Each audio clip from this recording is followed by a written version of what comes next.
morning, we cannot treat them in isolation. Both law, technology, women, CBDC, and even growth. I mean, the point of this discussion this morning is that they cannot even be separated. I mean, they are embedded. They are already, there's something that we need to understand them as interwoven, overlapping, embedded by their nature in itself. The fourth industrial revolution is already happening. It is already here and it's accelerating its pace and in scale and in scope.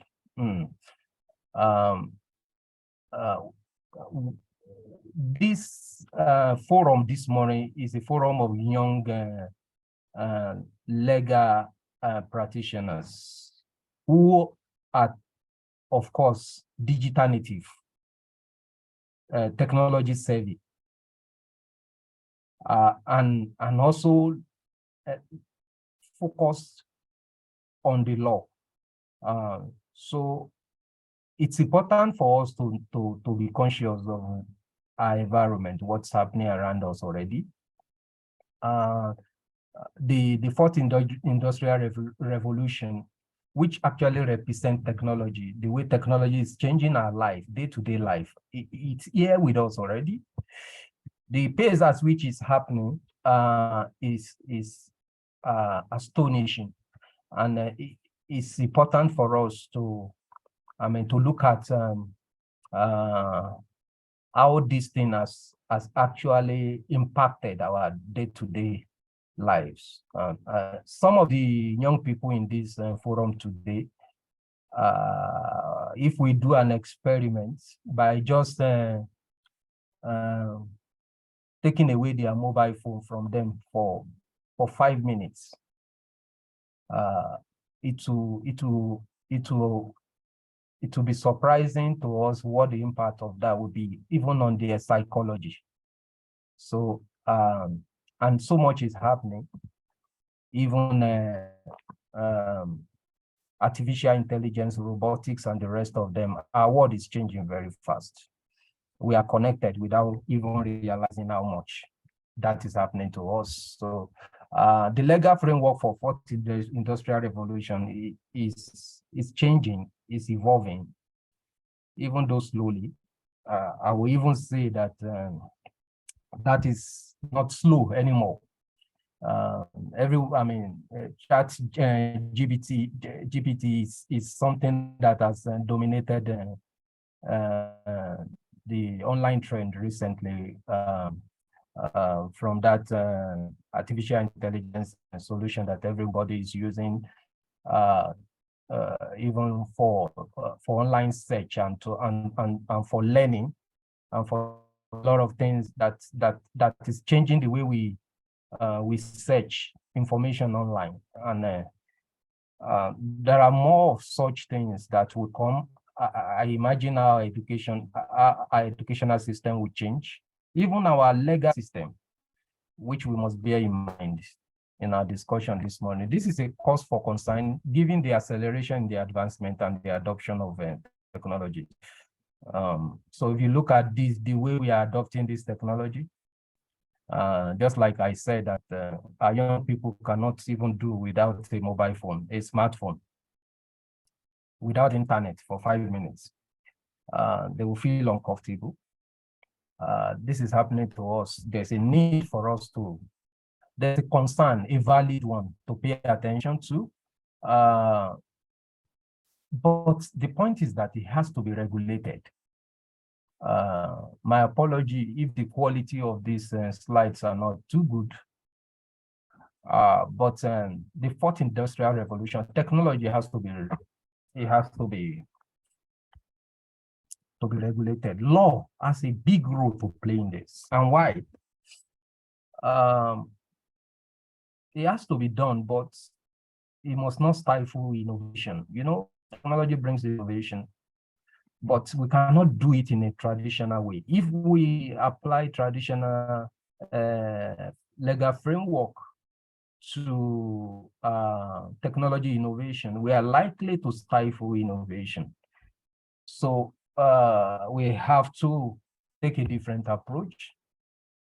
But you see, there are some business quarters that think that law is actually an impediment to business. I mean, and there are valid arguments around this. However, you know, it's not supposed to be. Law is not supposed to be a threat to growth. I mean, it's actually the opposite. So I want you to take a note of this. And I want to stimulate your thought around this. I mean, is it law that is an impediment to an inclusive growth, or the absence of law? We are learning a lot of lessons. Technology is a tool that is helping growth. However, if it is not managed properly, then we are going to have unintended outcomes and consequences. So why is it so important to regulate the fourth industrial revolution? I'm glad that all the pictures you see, they are mostly women that you will see on the screen, and children too. But of course, so why is it important to regulate technology?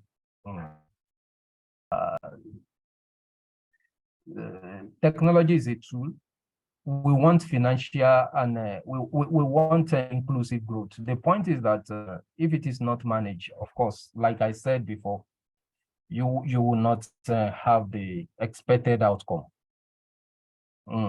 So this is another note I want us to pay attention to very well. We should never think of technology to be about machines. The moment we see it to be about humans, then we will understand why it has to be regulated, because laws created for order in human society. It is laws are for human.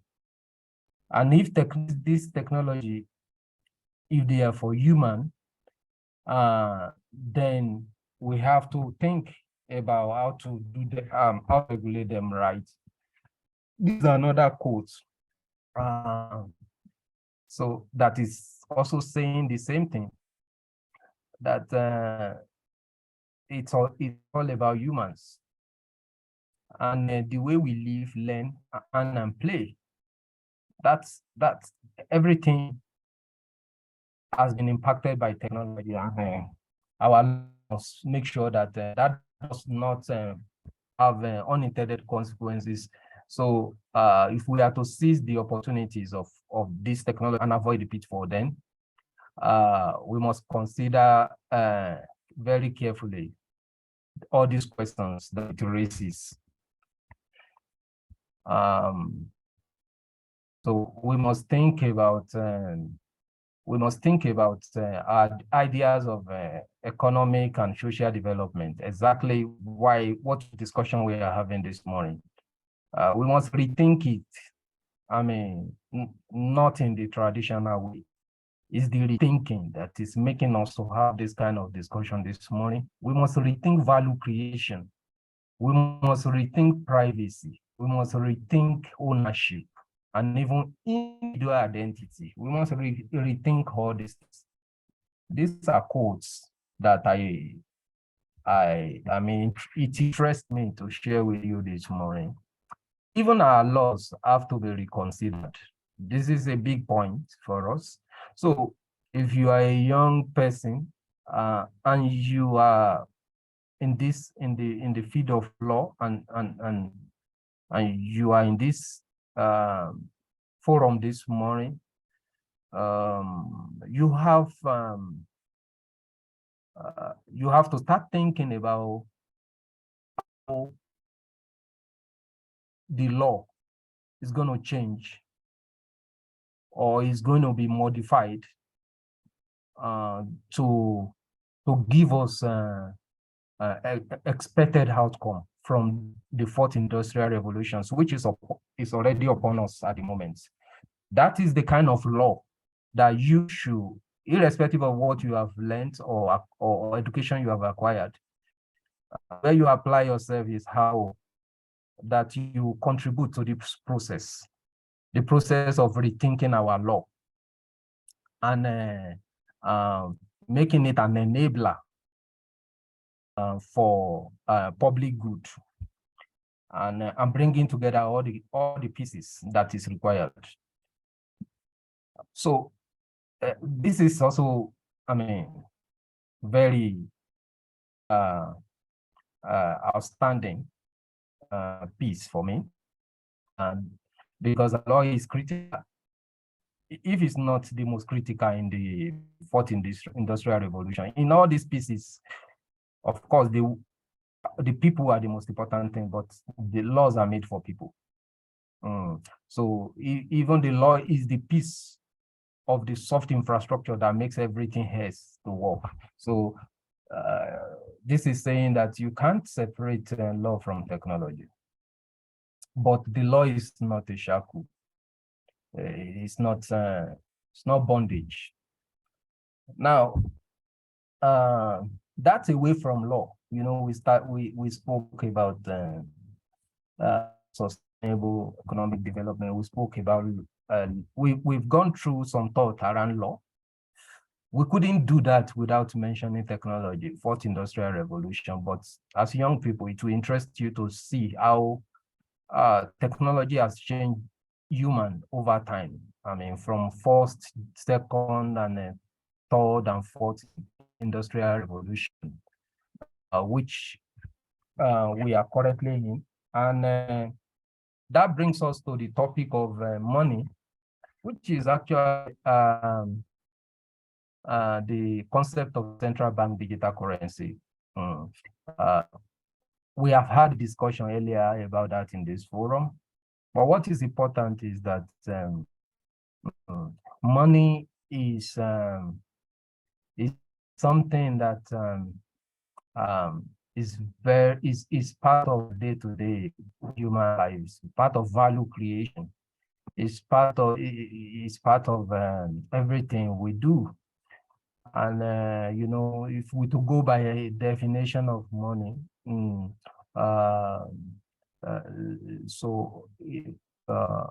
money has key major functions as a unit of account, a mix of exchange, a store of value. A good money must have those, must be able to perform those functions very well. I mean, especially a legal tender. So a legal tender is actually the money of a nation issued by the central bank of the nation, backed by the law. Because many things have been used as money. But when it is backed by law, there's a difference. It becomes a legal tender. It becomes a legal instrument. And let's borrow this from Central Bank of Nigeria. I mean, you could look at digital currency, which is part of the fourth industrial revolution, from different buckets, and you can break it into two major buckets. You can say we have the private and then we have the public, the private digital currency and the public digital currency, which is the central bank digital currency, which is more or less for the nation, the legal tender. And then they also have subdivisions. You can talk about wholesale and retail, but just for our discussion this morning, the retail CBDC with central bank digital currency is actually the one that me and you have access to. The wholesale is what is only when it is used among the financial institutions, I mean, some interbank platforms. But of course, some of you are also very savvy or aware of the evolution in the private digital currency space. Some of you are aware of the rapid growth of cryptocurrencies in the recent years, the stable coins, all of them. So let me try to maximize our time. So out of all things that a central bank digital currency wants to achieve globally, I mean, we're talking in a very general sense for central bank digital currency. Financial inclusion happens to be the most emphasized, the most prioritized. And you know, I like this because you know, when you when you talk about financial inclusion, you can't but put represent it with them with women faces. So and when you're looking at financial inclusion, it actually means that when this financial legal instrument we are talking about, when it's accessible and it's useful and affordable for every common man and woman and children, businesses, then that's how you can measure financial inclusion. For a very for some thought around that, we can just quickly I mean, this around Nigeria. So if you look at these bubbles, you will see that financial inclusion is the biggest. And the figure we have in Nigeria as of 2020 is that only about 64% of bankable adults have been captured yet. That is grossly behind what is supposed to be. Even though the Central Bank of Nigeria has set a new target for 95% in 2025, but that tells you how financial inclusion and women is very important about this. So we started by saying that if you want to empower a society, you empower a woman. How well am I doing with my time? Please, I could rush this and yes, so you're still on, sir. Okay, I'm still good. Okay, thank you very much. Okay, so another phase to send a CBDC and financial inclusion. You will always see that it's about that underserved populations. It's mostly about the excluded population, the base of the pyramid, the people who are mostly excluded. And these people, I mean, this society we talk about, they revolve around men. Women are always in the center of this. But how do you achieve financial? I mean, how do you drive that? If you don't look at it at a very deep dive level, you only talking about theory, but how do you really achieve financial inclusion? But if you look at digital finance, a device is involved. There's a digital platform, and there are agents. There are people who drive. Today you see on our streets a kiosk on almost every street. I'm sure we have them in the villages too, holding POS. We have we have extension staffs who goes from houses to houses to carry along everyone, those women and people who are not, who don't have access to financial system like most of us may. So let's look at it from the angle of barrier. And I spoke about geographic barriers. I mean, when we talk about people in the nooks and crannies of villages, of our country. There are institutional factors too. There are institutional factors. When look, most of the time, when you look at the requirement to open a bank account, it will occur to you immediately that it is not designed for some of the people at the base of the pyramid, because all the identity you are asking for, most of the time you discover that the people in the villages have not been well captured. We're talking about KYC requirements that even some people in the city are still struggling to meet that requirements. The market structure is another factor, economic and market structure. So how is our society growing? Is it growing in an inclusive manner? Do we only have amenities in the city? Or do we our villages, are they also equally well empowered? I mean, with facilities. Do we have good market? Road to the farms and the rest of them? What are those things that are fighting financial inclusion? Characteristics of vulnerabilities. So, and you know, we have already spoken about that. I mean, if you want to look at financial inclusion in deep, you'll be looking at what about older people that are old? Are we talking about, I mean, how do we intend to capture them in financial inclusion? The people that are not, they don't have access to education. The people that are living in the rural area.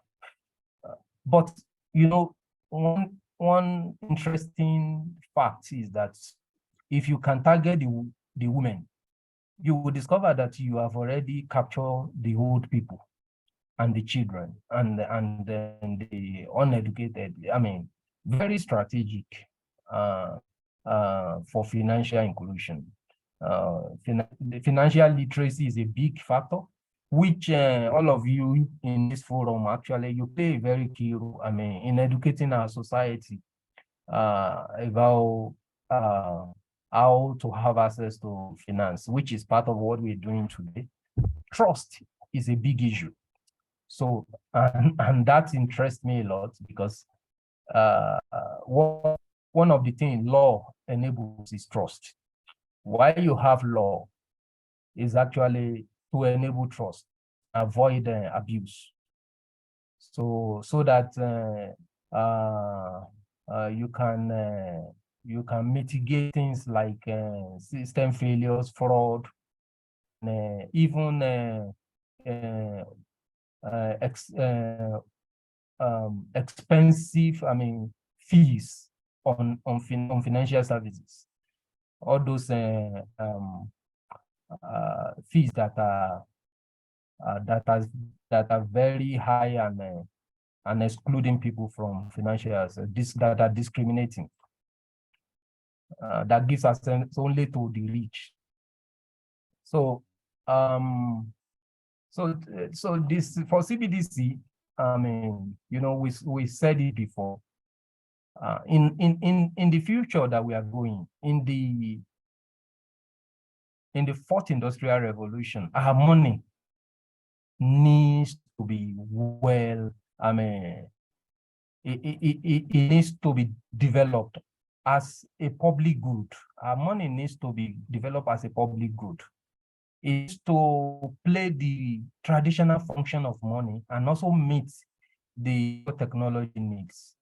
So it needs to be a very good medium of exchange. It needs to be a good store of value. It needs to interface with technology, facilitate cross-border payments, be a strong unit of accounts, and also it must be compatible across platforms, whether we are online or wherever we are. We must be able to use our money, so in a digital world. So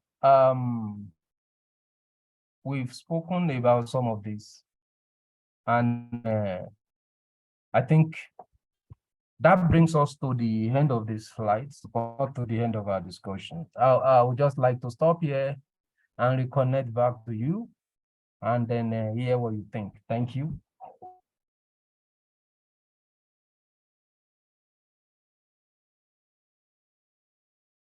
Hello, sir. Can you hear me? Loud and clear. Oh, thank you very much, sir, for that amazing presentation. I do apologize for this journey before. I had a bit of network issues. So at this point, we'll be taking Q&A session. If you have any questions to ask, you can kindly indicate them on the chat box or on the Q&A session so that the questions can be addressed. Thank you very much.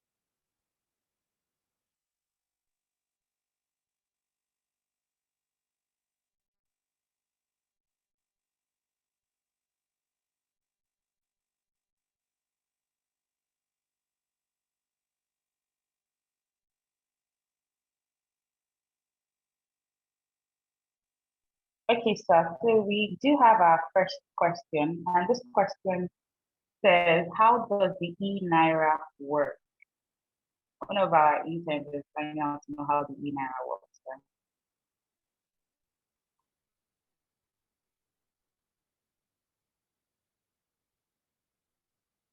Thank you very much. Can you can still see my slide, ba? Yes, sir. Very well, sir. Okay. Okay. The question is, how does e-Naira work? Okay. Let me look at the best way to answer that question. And I like the owner of that question to confirm whether the answer is fit for purpose. So how does e-Naira works? Just like we saw the other time, if I go to this slide, can you see this slide? Yes, sir. You can see it. Yes. I'm trying to blow it up.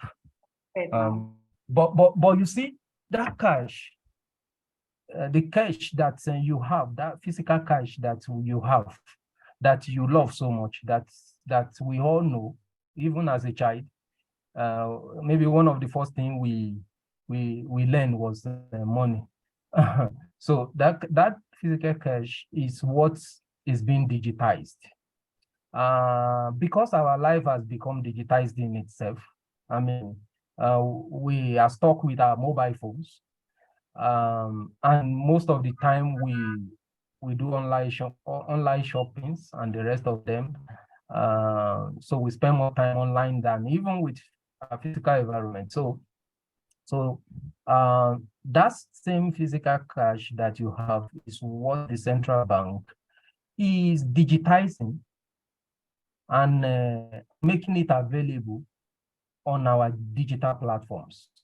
And then you can use your mobile devices or other, I mean, not necessarily only mobile devices. It can be available even through card, I mean, payment card, I mean, that's general ATM card. It can be through even devices like, what do you call it? Hardware devices like even ordinary wristwatch, chains you wear, lockets. It can be stored in anything. But question of how does it, you typically just download a mobile app. You will download mobile app from the store, e-Naira mobile app. You will install it on your system, then you sign up, you enroll, you register. When you register, it will ask you some questions. At the end of those steps, it will congratulate you to have opened an account or an e-Naira account. And then you will be able to see if you already have a bank account, you will be able to connect that to your bank account and then be able to move some of your existing money in your bank account to that e-Naira. The thing about the e-Naira is that it has its own unique attributes. You can convert the money from on your bank, but let's even think of someone who doesn't have that, who doesn't have a bank account before. I mean, people in the village. So, so they can walk up to a kiosk and they can be assisted to go through this process. And this their loved ones, once an ID, they have been created, and they have their INERA ID. Anyone send money to them, so the children can send money to them. Loved ones can send money to them. They can walk up to that kiosk and then be able to use that money for anything. Let me stop there and be sure that my question is going along your line of thought. Yes. I hope it works. Yes, ma'am. Thank you very much, ma'am. This next question says, what differentiates CBDC from normal online bank transfer since it is not a cryptocurrency?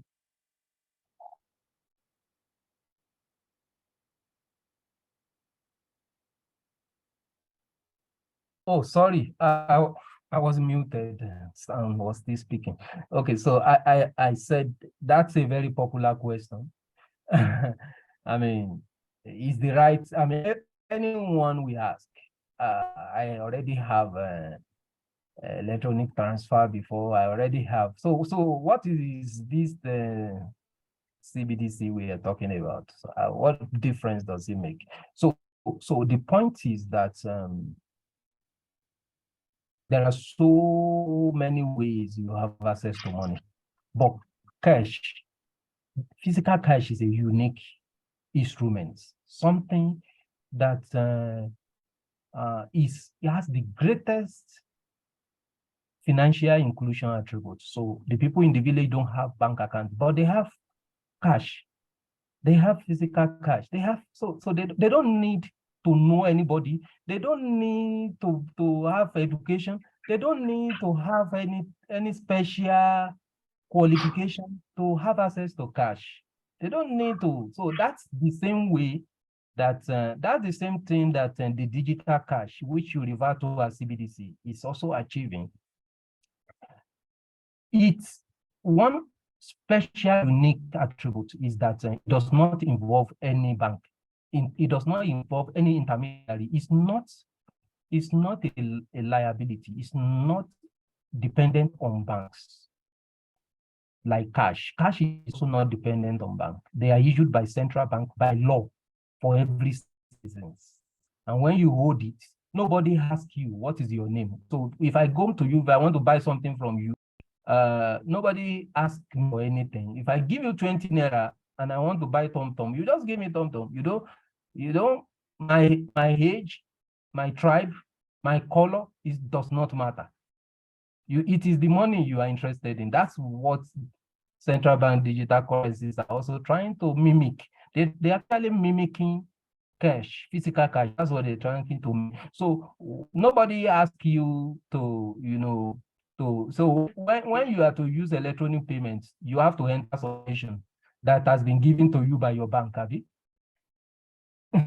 So, but in the case of central bank digital currency, it's supposed to behave like cash in such a way that you don't even need to have a bank account.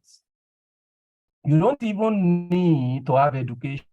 You don't even need to have, connection or all this special.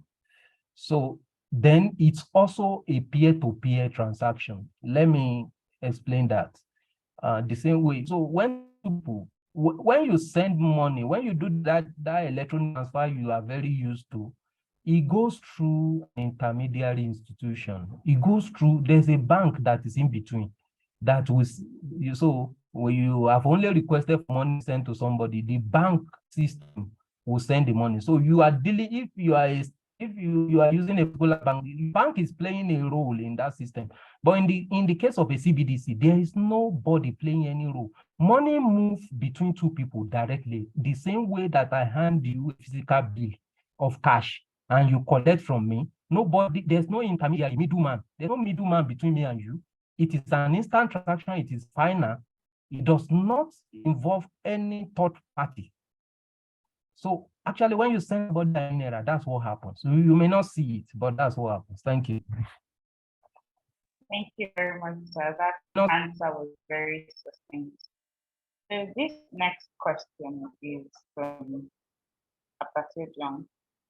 Ekarika. She said, aside talking about central bank digital currency, how can locals have access to digital loans without passing through denial and online scams?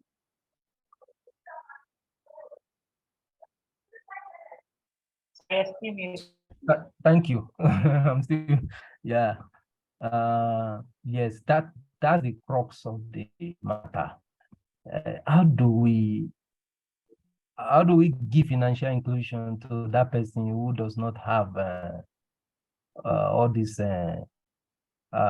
privileges that I mean a civilized person has? So how do they have access to loan and the rest of them?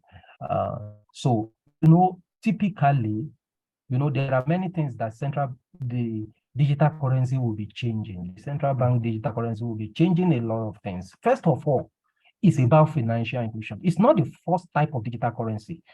People have done digital currency by private sectors. But those digital currencies are not your right. They are commercial products.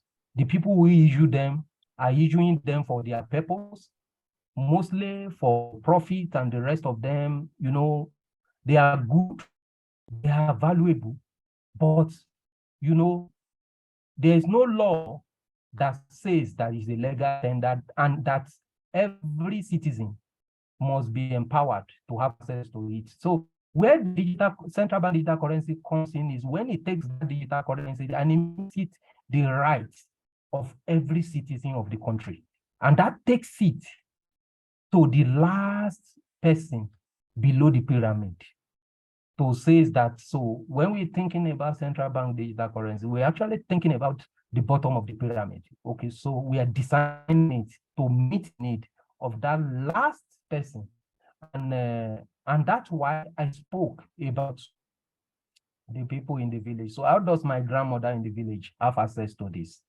And that's the question here. So, and how does, apart from just having access, so how does he even enjoy additional financial services like loan? It's one thing to have access to money. It's another thing to have access to financial facilities like loans and the rest of them. So the moment she has access to e-Naira, maybe through a fingerprint, she's able to, the central bank is partnering with Central Bank of Nigeria. I am aware it's partnering with a lot of agents, a lot of partners who are focused on agent banking, financial inclusion, and the rest of them, money and the rest of people who go to the villages, and so they are able to assist these old people to have access to the e-Naira. And when they do, the central bank is working on a framework where technology, one of the barriers, we went through the slide, and it talks about barrier to financial inclusion. One of them is actually low income source, people that don't have income flow, and they say they should bring collateral. How will they bring collateral? Somebody who doesn't have salary flow. So, but my grandmother may not have salary. She may not even have a house to use as collateral, but she may have some movable assets. She may have a trinket. She may have a locket. She may have, very old valuables. We call them movable assets. Even some old garments that more than 200 years old can be used as a collateral, and that's where programmability comes in. So this is where technology and finance and law and everything overlaps through central digital currency. What it does is that it uses technology, programmability, to issue what we call risk-free loan. So what happens to that is that it enables you to register that movable assets. I mean, It can be one of the traditional cloths or very old ones. And of course, they are valuable for whatever value they are valued. They can be registered, and then they can become a digital asset. The moment through the central bank digital currency, the moment those assets are captured as collateral, they become a digital asset that can be valued, and then a loan can be issued. And because of programmability, it is also the central banks are also able to manage the challenge of default, non-payments, which is one of the biggest issues of loan. Another one that I don't want to forget to mention is offline payments. How do you use digital currency where there is no internet? We call it offline payments. And it's a very big component of this, where there's no network, there's no internet at all. So, but as long as you have a Palasa phone, or even a locket, or a wearable, which old people, are already used to. They wear things, they wear ring, they wear lockets. Those can be used as a medium of payments, and they can be digitized as digital assets, and facility can be issued against them. These are new possibilities that digital currency and central bank digital currency have brought. Thank you. Thank you very much.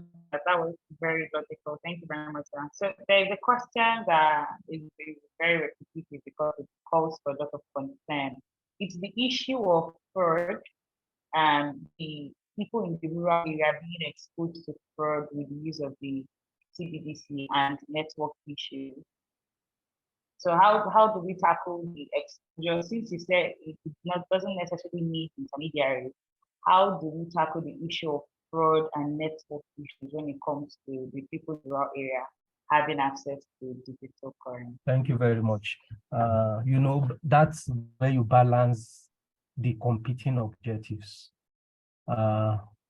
We are not deep diving. We didn't deep dive into central bank digital currency that much this morning.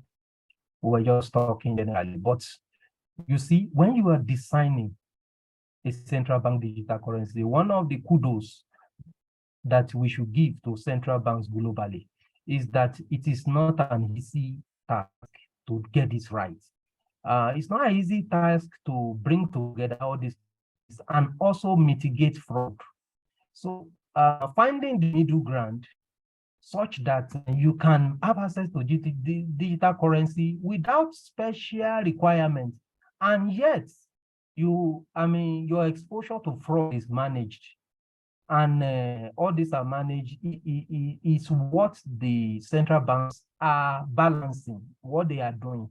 For those who have an INERA, let's use INERA as a very great example. We are very privileged in Nigeria, that we are just one of the few countries who have CBDC in the world. And we have the most advanced CBDC in the world. So our CBDC has features that no CBDC in the world, even China, does not have.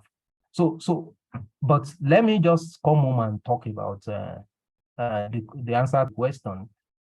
So we typically, when you enroll for an INERA wallet, as an example, you are presented with options to choose your tiers. So what it does is that the wallet categories has been placed into about 5 or 6 categories based on the risk. So there are people you call 0, tier 1, tier 2, tier 3. Tier 0 is typically for people who are low income earners and who their spendings are very low. So mostly some of them they don't spend more than 20,000 in a month or a week. So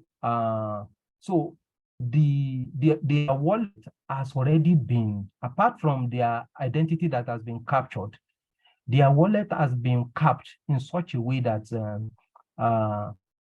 they have daily limit. The architecture of their wallet has been done in such a way that there's a limit. It has been customized for their lifestyle, the amount of money they spend in a day, the flow they have, such that they don't, they cannot even send more than a particular amount in a day. They can't receive more than a particular amount in a day, and their balance cannot grow more than a particular amount. This is just in addition to the technology behind that has profiled their location, their behavior. So programmability is also part of it, and artificial intelligence. Their behavior is being monitored.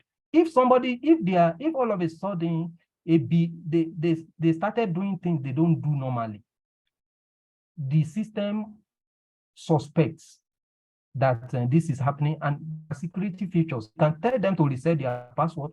It can tell them confirm their a lot of things. It can tell them to get assistance from an agent. So all this is an ongoing thing that makes central bank digital currency more secure. And we can talk more. There are so many security features depending on whether you are using a smartphone for your own mobile app, or you are using a web app, or you are using USSD, or you are just using even a card, a mobile card, a smart card.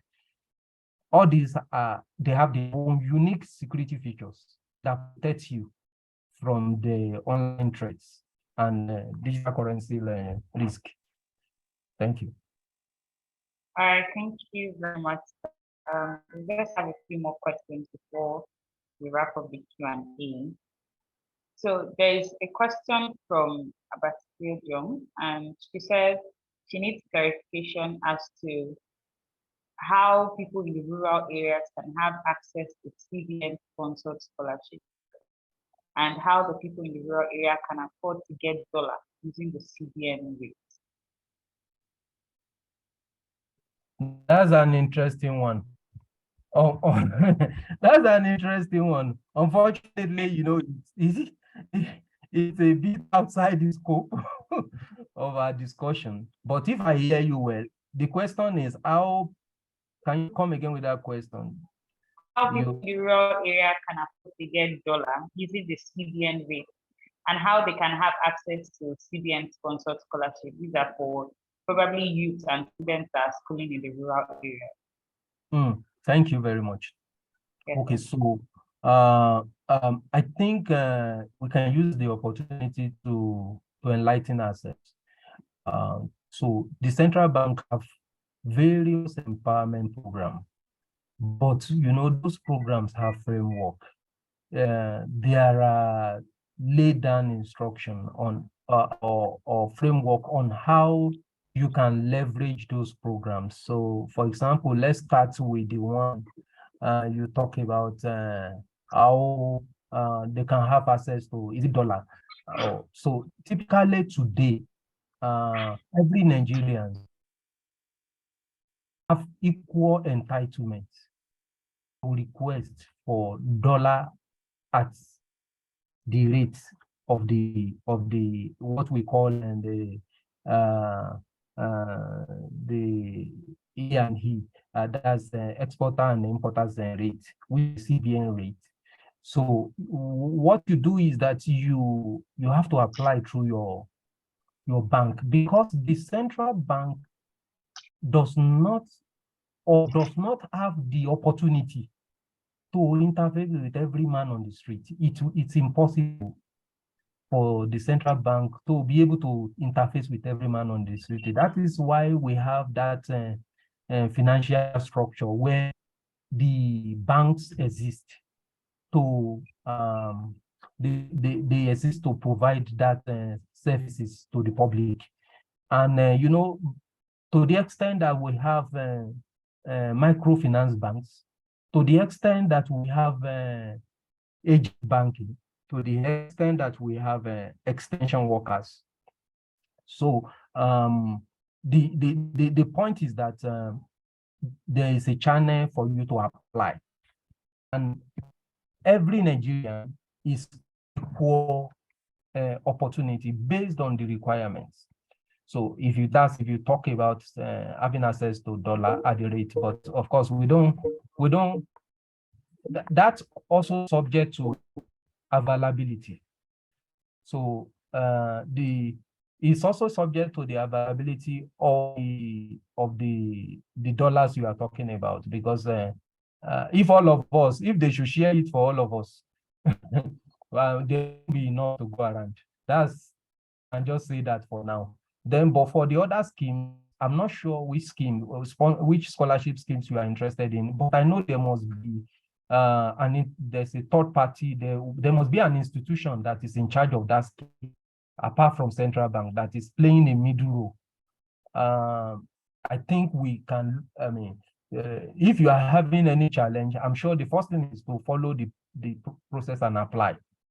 And then I think if you are having a challenge about a particular scheme, you can reach out to the leadership of your organization here, if there's a way we can assist in terms of just making sure that you are actually doing the right thing, and you have met the requirements, and that you are giving what you deserve.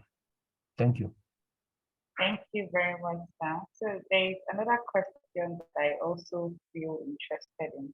So people are asking whether the value of the CBDC is higher than that of Naira, and why the CBDC has not been implemented. I mean, given the fact that we are now paying money to buy Naira, with the printing of the new currency, why hasn't the CBDC implemented this? The CBN implemented this digital currency so as to make the use of money easier, and whether this CBDC is higher than the Naira. Can you imagine? That's very interesting. That's very interesting. I mean, the question is, if we all have access to central bank digital currency, the experience that Nigeria has gone through in the last few weeks, I'm sure this person is asking, how come that all of us are not able to leverage on the central bank digital currency, yes, rather than looking for cash? And that's okay. I think I got the question right. And the answer is many things. I can attempt to answer some of them, but you can also help me answer the remaining. But I will start by saying that awareness is one of them, because I can start by asking us. I mean, the e-Naira was launched since 2021, and every Nigerian there's nothing that excludes every Nigerian from having access to that e-Naira since that time. A lot of features have been implemented, including USSD, such that you don't even need the internet. So the question is, how many of us have e-Naira wallets here today? And how many of us actually leverage on it during this currency redesign? But the truth is that in terms of availability and access, it's available there. It's just waiting for you to download it in the from the App Store, or even just use the USSD *997# to enroll and start using it. That's all you need, and you can start making use of e-Naira instead of the physical cash. But the awareness today is low. One of the limitations I see, which is also helping, which makes your question very important. The question is, how many of us have that wallet, and what can we use it to do? Can we go across the road and buy bread? Why is that bread seller not accepting INERA? Why is that bread seller not having a INERA wallet? The only answer is awareness, which is where me and you play a key role here. We need to educate our society. Financial literacy is a key part of financial inclusion. We need to tell people that they can actually do this.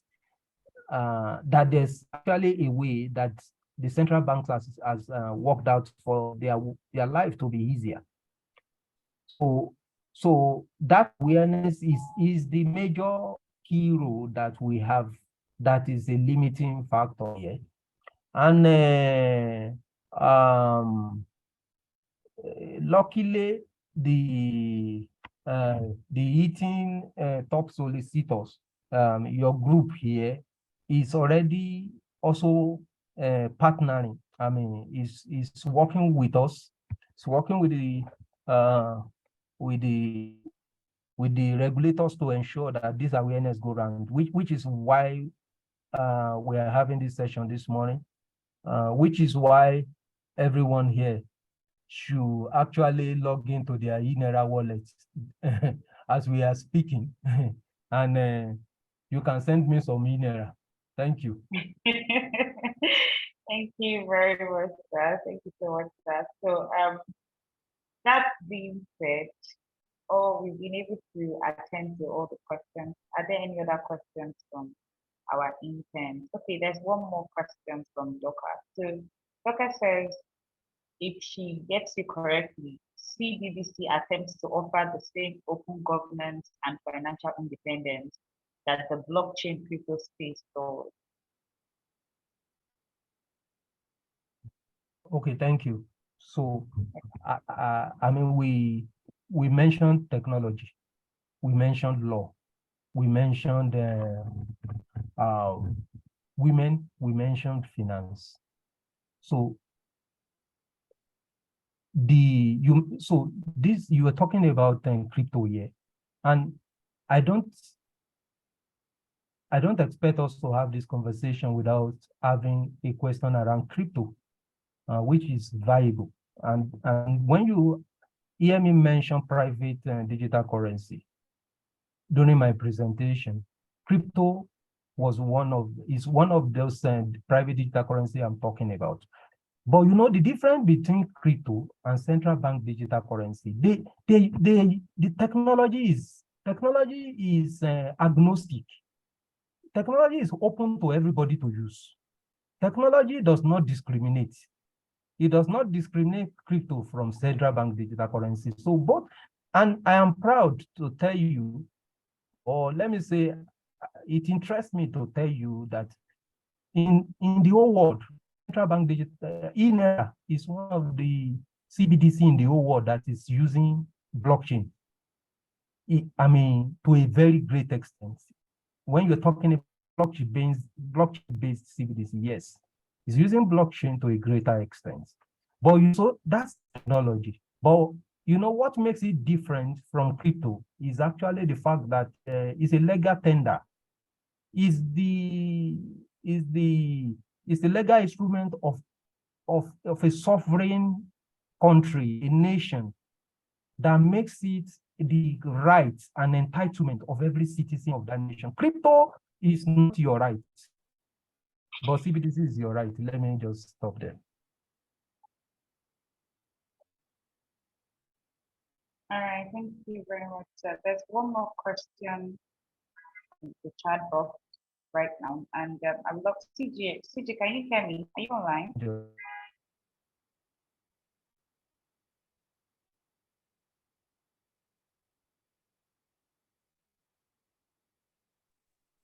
Hello, CJ. I'm here.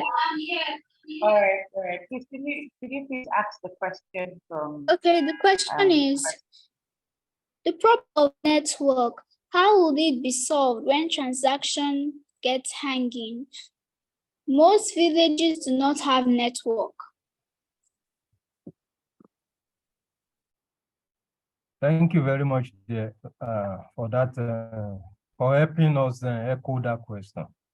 yes, it is a critical design consideration for central bank digital currency. Did you hear me? Yes, I did. I heard you. Okay, I think it's thank you. network. Thank you there. Okay, so I believe everyone can hear me. Okay, so that's why we mentioned offline payment at that time. We also mentioned USSD, I mean, which is one of the medium, the channel that little or no dependency on smartphone or internet. So how do you use the CBDC? How do you use Inera without having smartphone, without having internet? So you can just dial *997, and then the rest you will be taken through a step that will walk you through how you can use Inera, and you can do that from a phone that is as cheap as anything. I mean, they call it Passa phone. I mean, so I don't know how cheap it can be, but I mean that's one way. Then you can also walk up to an agent, a kiosk. You know, all these people you see on the street, you can walk up to them. Most of them are already onboarded on Inera, and they can assist you even to have access to Inera. That's one way. Then in terms of technology, there's also an offline technology that the central bank is introducing, which allows you to even be able to use your fingerprints, use wearable devices, your chain, the neck chain you are wearing with a chip. I mean, a chip can be embedded with just Bluetooth scanning, with just physical contact, two phones, two Palasa phone with Bluetooth, a lot of medium, a lot of alternatives that are being introduced. That's where technology comes in. Technology is playing the role as a tool to bridge all these infrastructure gaps. I hope that helps to answer that question, but you can always walk up to an agent around you. Thank you. Yes, sir, that answers them very much. Right, there's just one more question. Yes, CG, please go ahead.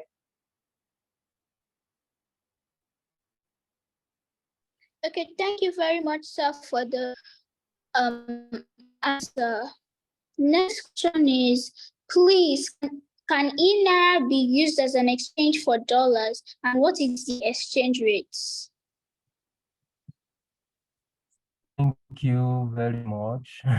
Interesting questions always. So the slogan, I mean, the popular slogan for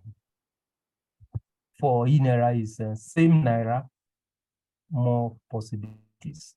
Okay, so why I mentioned that is that I told you that that physical cash that you are very familiar with is just the same thing that is being digitized. So in terms of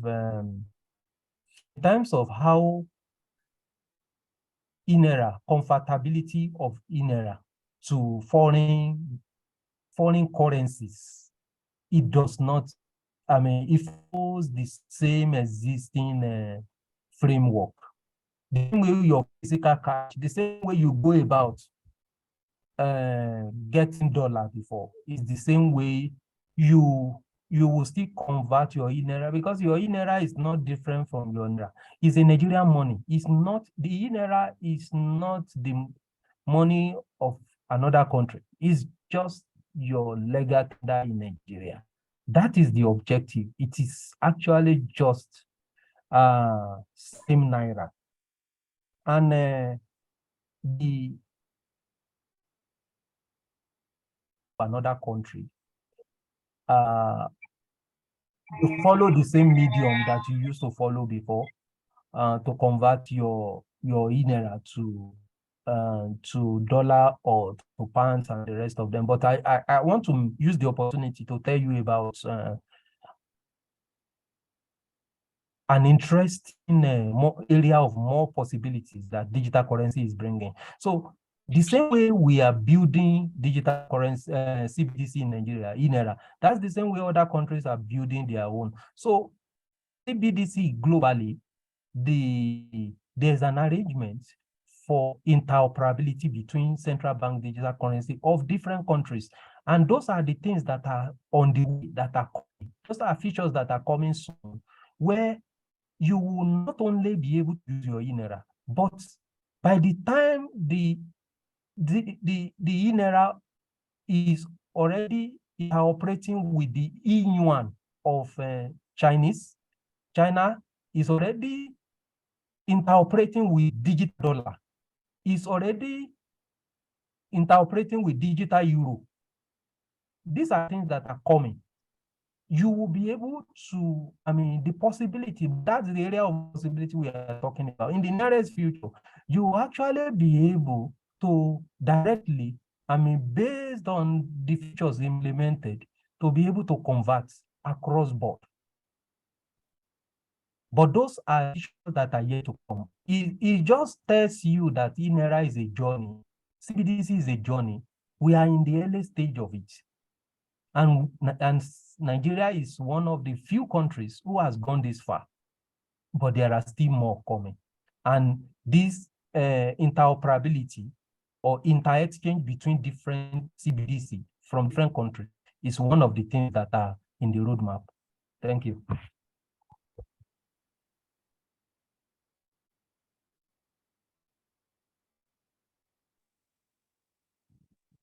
Thank you so much, sir. Thank you very much, sir. Can you hear me? Yes, we can. Yes, I can hear you clearly. All right. So thank you very much, sir. So we've been able to answer most of the questions that have been asked by the intern. Okay, there's just one more question. Does the person you're transferring to have an INERA, need to have an INERA account too? Assuming you're making transactions of INERA, the recipient on the other end, they need to have an INERA account too. So yes and no. The natural thing is that they need to have a way to receive the INERA sending to them. But because the Central Bank of Nigeria is very innovative, and I say that again because most of you must have been aware that one of the first hackathon, which is like an innovation competition that was carried out last year by the Central Bank of Nigeria, which was looking at how young people can build innovative future. One of the things we saw, one of the features that one of the young people brought was for you to send INERA to somebody who doesn't have an INERA. It doesn't have an INERA wallet. But the moment you send to that person receives an alert. He receives an SMS alert with an information that they can click, and it can enable them to immediately download their wallets and then immediately be able to have immediately. So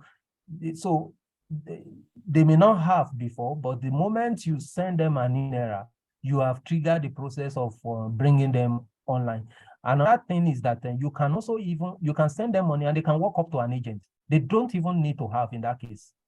They can walk up to an agent who already provides INERA support, and that agent can give them the money, either in physical cash or onboard them on INERA. Thank you. Thank you very much, Sam. That's all the questions we have for today. This has been an amazing session, and I want to say a big thank you for making our time to do it.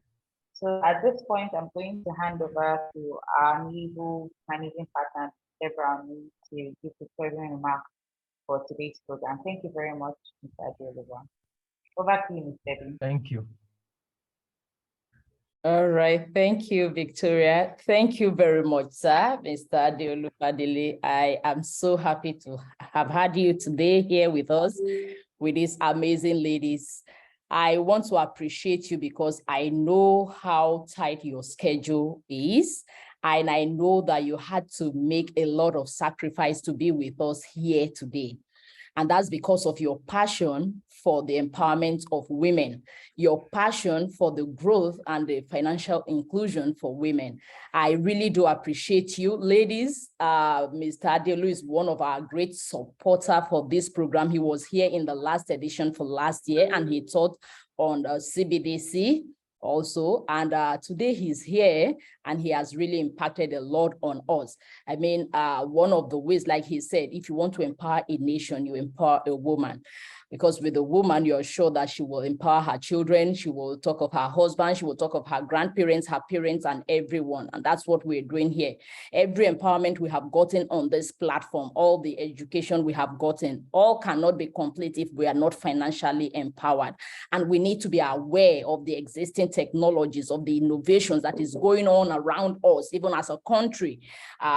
While we're trying to find our feet in every aspect, we need to also be aware of what is happening around us. A lot of people do not know what the CBDC means. They do not know what the innovation is, even within our own country, Nigeria here. And I deemed it fit that every aspect should be taught. There is a need for this awareness, and that's why we also created this as a special session for you to get informed about it. That way you can also inform others, you can also inform the rest. And if, like he said earlier, if you're not already operating or having an e-Naira wallet, you would want to now try interfacing with it, try downloading, and then reach out to get further information about it.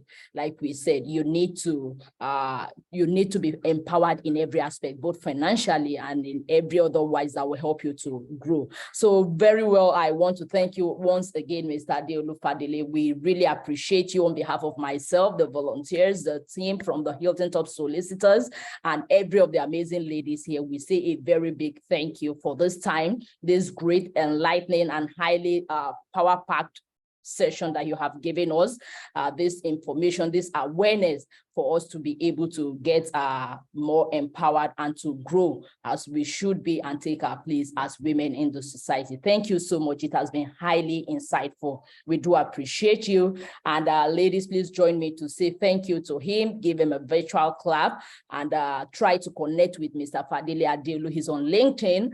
And then, of course, you can get further information on anything that bugs you about the central bank, the digital currency, or the e-Naira in particular. And then together we will soar high. Thank you so much. We really appreciate you. Thank you, everyone. I wanted to say again that there's no better place to be this morning than with you. And I'm personally fulfilled that this session is a success, and that every young person here become an agent of empowerment and financial literacy, even on e-Naira. So please make sure there is nobody here who doesn't have a wallet, including our youngest Yes, moderator.